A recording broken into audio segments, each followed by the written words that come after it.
Oi, gente, tudo bem? Eu sou a Bia Hansen e esse é o podcast Vou Falar de um Crime.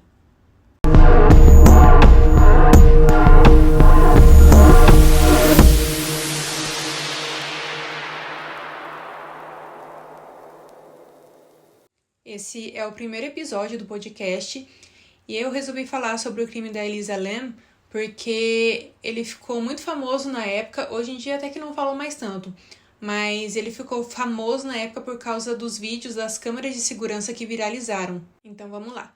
A Elisa Lam nasceu no dia 30 de abril de 1991 em Vancouver, no Canadá. Na época do caso, ela tinha 21 anos.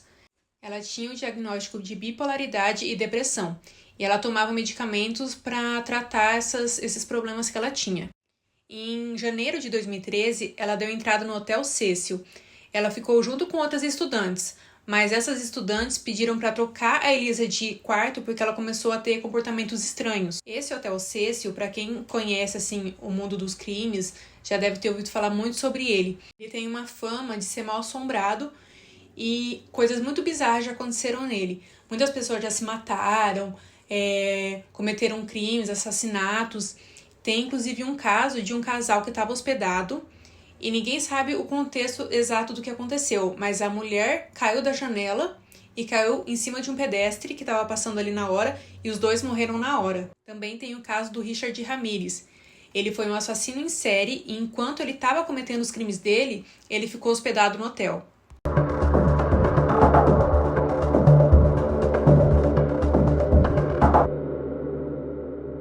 As últimas imagens que se tem da Elisa com vida foram registradas pelas câmeras de segurança do hotel.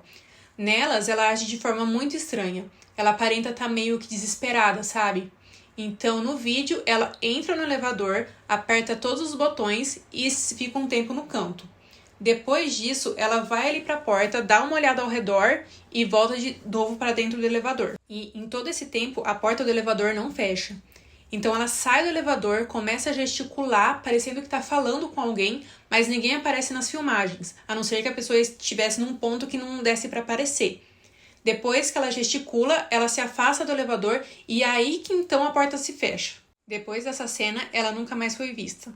No dia 19 de fevereiro, os hóspedes começaram a reclamar que a água estava com uma cor escura, com um cheiro e gosto estranho, e que a água estava saindo sem pressão, tanto do chuveiro quanto das torneiras. Diante de tantas reclamações, o gerente do hotel pediu para um funcionário subir lá no terraço para verificar o que estava acontecendo. Então o funcionário subiu pelas escadas que tem do lado do tanque e abriu. Quando ele viu, tinha um corpo dentro e era o corpo da Elisa. Ele estava completamente nu e as roupas dela estavam ao lado do corpo, também dentro do tanque. Essa roupa que estava no tanque é a mesma roupa que ela estava usando no dia da gravação, que foi vista nas câmeras de segurança. Lá em cima, nesse terraço, tinham 4 tanques de água, cada um, com muitos litros de água, eram muito grandes mesmo. Tanto que para subir neles tinham que usar essa escada. Para ter acesso a esses tanques, tinham só 2 formas, que era a primeira ou pela escada de incêndio, e para ter acesso a essa escada de incêndio, a pessoa precisaria sair pela janela, porque essas escadas de incêndio são aquelas que ficam pro lado de fora do prédio. Então, para ter acesso a elas, a pessoa teria que sair pela janela. A outra forma que tinha de acessar esse local seria pela porta que fica dentro do hotel com saída pro terraço. E essa porta, ela sempre ficava trancada e era uma porta de emergência. Então, os únicos que tinham acesso a essa porta eram os funcionários do hotel. Se você forçasse a entrada dela, ela começava a disparar um alarme. E adivinhe, no dia do crime, o alarme não tocou. Em paralelo a isso, no dia que a Elisa desapareceu, os pais dela já estranharam e já foram pro hotel para verificar o que estava acontecendo e já foram lá da parte do desaparecimento dela. E nisso, eles começaram a procurar e a polícia começou a ir atrás.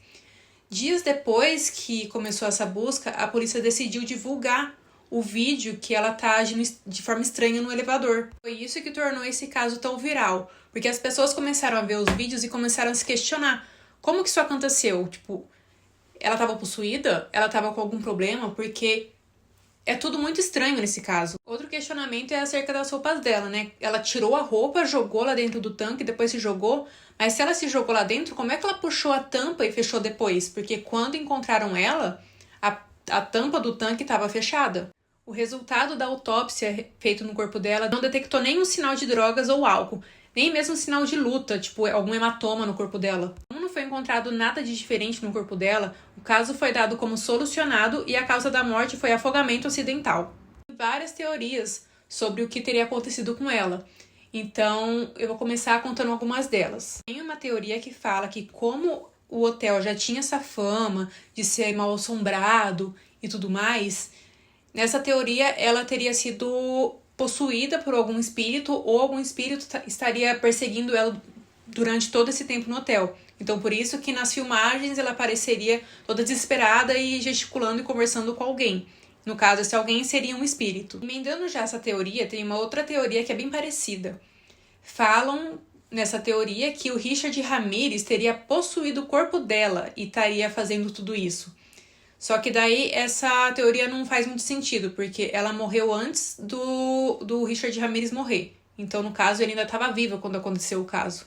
Então, com certeza, essa teoria não é real. Existe outra teoria que ela é bem bizarra, assim, porque tem muitas coincidências. Sobre o filme do Água Escura, lançado em 2005. A morte da Elisa foi em 2013. Nesse filme, uma mulher, uma adolescente, é encontrada morta na caixa d'água. E as pessoas do hotel também começam a alegar tudo que foi alegado no caso real.